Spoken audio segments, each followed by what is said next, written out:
আসসালামু আলাইকুম রহমতুল্লাহ। প্রিয় দর্শক, আশা করি ভালো আছেন। আজকের ভিডিওতে আমরা কথা বলবো প্রাইম নাওতে বেশ কিছু আপডেট এসেছে সে সম্পর্কে। আর প্রাইম নাও হচ্ছে বাংলাদেশের প্রথম ডিজিটাল ব্যাংক। যারা অ্যাকাউন্ট খুলেছেন তাদের জন্য ভিডিওটি খুবই গুরুত্বপূর্ণ। ভিডিওটি আগে সম্পূর্ণ দেখবেন, তাহলে নতুন আপডেট সম্পর্কে জানতে পারবেন। নতুন আপডেটের মধ্যে সবচেয়ে বড় গুরুত্বপূর্ণ বিষয় হচ্ছে আপনি ইউজার নেম এখন থেকে নিজের ইচ্ছামতো ক্রিয়েট করতে পারবেন, যেটা আগে কিন্তু একটা সংখ্যা দিয়ে একটা ইউজার ক্রিয়েট করে দিয়েছিল। অনেকেই সেটা মনে রাখতে পারতেন না। যাই হোক, প্রথমেই আপনার Google Play Store থেকে আপডেট করে নিবেন। iPhone-এ বা Apple Store-এ আপডেট এসেছে কিনা আমার জানা নেই। যদি আপনি iPhone ইউজার হয়ে থাকেন, আপডেট আসলে আপডেট করে নিবেন। আমরা আপডেট করে ওপেনে টাচ করব।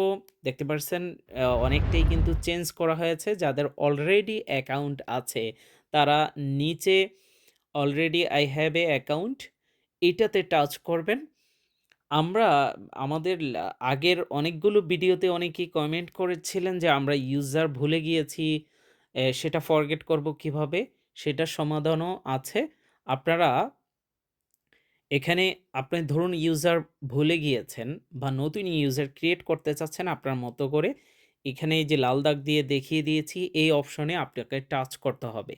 যেটা অন্যান্য ব্যাংকে ফরগেট পাসওয়ার্ড বা ফরগেট ইউজার নেমে আছে। যাই হোক, এই অপশনে টাচ করার পরে এখানে আপনার যে নাম্বার দিয়ে প্রাইম নাও খুলেছিলেন সেই নাম্বারটি বসিয়ে নেক্সটে যাবেন। সিকিউরিটি পারপাস অনেক তথ্য হাইড রাখবো, সেগুলো বুঝে নেওয়ার চেষ্টা করবেন। যে এনআইডি কার্ড দিয়ে আপনি অ্যাকাউন্ট খুলেছিলেন সেই আপনার জন্ম, সাল, ডেট এগুলো এখানে বসিয়ে দিয়ে নিচ থেকে নেক্সটে টাচ করবেন। এবার হচ্ছে আপনার মোবাইল নাম্বারে একটি ওয়ান টাইম ওটিপি যাবে, সেটা এখানে দিতে হবে। আমাদের অলরেডি চলে আসছে। প্রথমে আমরা আমাদের যেই কারেন্ট যে ইউজারটা আছে সেটা ফরগেট করছি, কারণ সেটা তো আমাদের মনে নেই নতুন ইউজার ক্রিয়েট করতে হলে। তো দেখতে পেরেছেন ইউজার রিকভারির জন্য রিকোয়েস্ট অলরেডি আমাদের কিন্তু এসএমএস চলে আসছে। আপনি আপনার মেসেজ চেক করবেন। দেখুন আমাদের মেসেজে কিন্তু তারা ইউজার আইডিটা পাঠিয়ে দিয়েছে। তো এটা কপি করে নিবেন। এটা কপি করে আমরা চলে যাব অ্যাপসে। এখানে এবার তারা যেই আমাদের ডিফল্ট ইউজার আইডিটা আছে সেটা দিব। দিয়ে দেওয়ার পর নিচ থেকে কন্টিনিউতে টাচ করবেন। এবার আপনার মন মতো করেই ইউজার তৈরি করতে পারবেন। এটা কিন্তু আগে ছিল না। তো দেখতে পাচ্ছেন এখানে নতুন করে ইউজার দিতে পারবেন এবং নতুন করে পিনটাও যারা ভুলে গেছেন এখন নতুন করে পিন দিয়ে লগইন করতে পারবেন। তো নিচ থেকে কন্টিনিউ সেটআপে আপনি টাচ করবেন। এবার প্রথমেই আপনার মন মতো করে ইউজারটা দিয়ে দিবেন। ইউজার অবশ্যই সর্বনিম্ন ৮ সংখ্যা থেকে ২০ সংখ্যার মধ্যে হইতে হবে। আপনি সংখ্যার সাথে লেটার সহকারে ইউজারটা তৈরি করতে পারেন আপনার মন মতো করে। অবশ্যই সেটা আবার ইউজার খালিও থাকতে হবে। যদি খালি থাকে সেটআপ অ্যান্ড কন্টিনিউতে নেক্সটে যাবে। এবার আপনাকে এমপিন মানে যেটা দিয়ে আপনি সবসময় লগইন করবেন ৬ সংখ্যার যেই তাদের পিনটা আছে সেটা আপনি আপনার মন মতো করে নতুন করে দিয়ে দিবেন।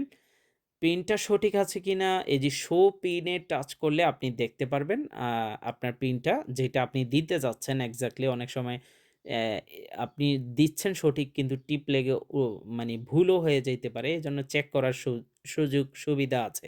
শো পিনে টাচ করে সেটা আপনি দেখে নিতে পারবেন। তো এটা ২ বার দিতে হবে এই পিনটা। দেওয়ার পর নিচ থেকে কন্টিনিউতে টাচ করবেন। এবার আপনার আবারও মোবাইল নাম্বারটা এখানে বসাইতে হবে। মোবাইল নাম্বার দেওয়ার পর নিচ থেকে নেক্সটে যাব। এবার আপনার মোবাইল নাম্বারে আবারও একটি কিন্তু ওয়ান টাইম ওটিপি আসবে, সেটা এখানে বসিয়ে দিতে হবে। ওটিপি আমাদের অলরেডি চলে আসছে মেসেজ। আমরা ওটিপি দিয়ে নিচ থেকে নেক্সটে টাচ করতে হবে। তো একটু অপেক্ষা করতে হবে এখানে। আমাদের এবার মোটামুটি ইউজার এবং পাসওয়ার্ড ক্রিয়েট করা কমপ্লিট হয়ে গিয়েছে। এবার ওকে অপশনে টাচ করব। ওকে অপশনে টাচ করার পর আমরা যেই বর্তমানে নতুন ইউজারটা দিয়ে ক্রিয়েট করেছি সেটা দিয়ে আমরা এখন থেকে লগইন করতে পারবো। যখনই অ্যাপস ডিলিট করে নতুনভাবে লগইন করবেন তখন আপনার মন মতো করে যেই ইউজারটা আপনি দিয়েছেন সেটা দিয়ে নিচ থেকে কন্টিনিউতে টাচ করবেন। একটু আগে আপনি যে আ ইয়া করেছেন, পিনটা দিয়েছেন সেটা এখানে বসিয়ে দিবেন। যদি আপনি পিনও ভুলে যান এখানে ফরগেট পিন আছে সেটাতে আপনি টাচ করে কিন্তু পিন আবারও ফরগেট করে নিতে পারবেন। লগইনে টাচ করলে আপনাকে এবার কিন্তু ডিভাইস রেজিস্ট্রেশন করতে হবে। তো রেজিস্টার অপশনে টাচ করবেন, আপনার নাম্বারে আবারও একটি ওটিপি যাবে। তো ওটিপি দেওয়ার পর এখানে লগইনে টাচ করবেন।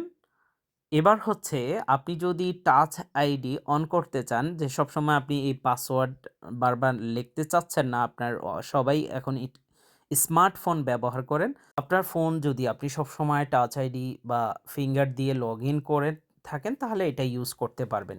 নিচে টাচ আইডির উপরে টাচ করবেন, এরপর আপনার ফেস আইডি অথবা ফিঙ্গার দিয়ে সেটা অ্যাক্টিভ করে নেবেন। সিকিউরিটি পারপাস এটা ব্ল্যাক হয়ে যায়। তো আমাদেরটা করে নিলাম, দেখতে পাচ্ছেন সাকসেসফুলভাবে আমাদের কিন্তু টাচ আইডিটাও এনেবল হয়ে গিয়েছে। এখন আমরা হোম পেজে চলে আসলাম। হোম পেজ কিন্তু আগের থেকে আরও বেটার করা হয়েছে। আমার কাছে পার্সোনালি আগের থেকে এখন কিন্তু আরও চমৎকার লাগতেছে হোম পেজটা। আপনি এখানে নিচের দিকে আগের মতোই সব কিছু আছে। আম বাংলা কিওয়ার্ড অ্যাড করা হয়েছে। সেটা আরও কিছুদিন আগেও মানে টুকটাক যেগুলো আছিল ফিক্সড করে দিয়েছে। এখানে আগে কিন্তু হোম পেজে রেগুলার অ্যাকাউন্ট কিনা আপনার কোন ক্যাটাগরির অ্যাকাউন্ট সেটা দেখাইতো না। সেটা এখন এখান থেকে দেখতে পারবেন। কার্ড সেকশনটা একেবারে উপরে ১ম এই রেখেছে এবং আরেকটা গুরুত্বপূর্ণ আপডেট হচ্ছে, আপনি এই যে এসি এটাতে টাচ করলে আপনি এখান থেকে আপনি কিন্তু আপনার অ্যাকাউন্ট ডিটেইলসটা দেখতে পারবেন। এখানে দেখতে পাচ্ছেন আপনার কোন ক্যাটাগরির অ্যাকাউন্ট, অ্যাকাউন্ট নাম্বার এবং হচ্ছে আপনার ব্রাঞ্চের নেম, আপনার ব্রাঞ্চ কোন ডিস্ট্রিক্টের, রাউটিং নাম্বার, যেটা অনেক সময় রেমিটেন্স আনতে বা অন্য ব্যাংক থেকে টাকা আনতে প্রয়োজন হয়। আপনি যার কাছ থেকে টাকা আনবেন তাকে চাইলে এখান থেকে সরাসরি এটা স্ক্রিনশট দিতে হবে না। শেয়ার অপশনে টাচ করে আপনি তাকে হোয়াটসঅ্যাপ, ইমো সব জায়গায় দিয়ে দিতে পারবেন। এটা খুবই চমৎকার ছিল। এছাড়াও আশা করি আস্তে, আস্তে আরও আ আপডেট আসবে। আপনাদের কাছে এই বর্তমান আপডেটটা কেমন লেগেছে? আমার কাছে সবকিছু মিলিয়ে খুবই ভালো লেগেছে। আপনার মূল্যবান মতামত কিন্তু কমেন্টে জানাবেন। আরও কি পরিবর্তন করা আ আমাদের সুবিধার্থে প্রয়োজন, সেটা অবশ্যই আপনারা জানাবেন।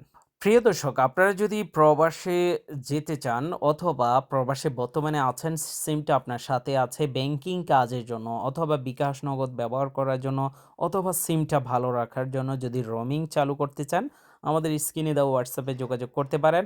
আর বিশেষ করে যাদের সিম রোমিং চালু আছে কিন্তু বিকাশ নগদ উপায় বা আলাপ এই ধরনের অ্যাপস ব্যবহার করতে হলে আমাদের ডিএনএস সার্ভার আছে, সেটার মাধ্যমে আপনারা এই ধরনের অ্যাপসগুলো ব্যবহার করতে পারছেন।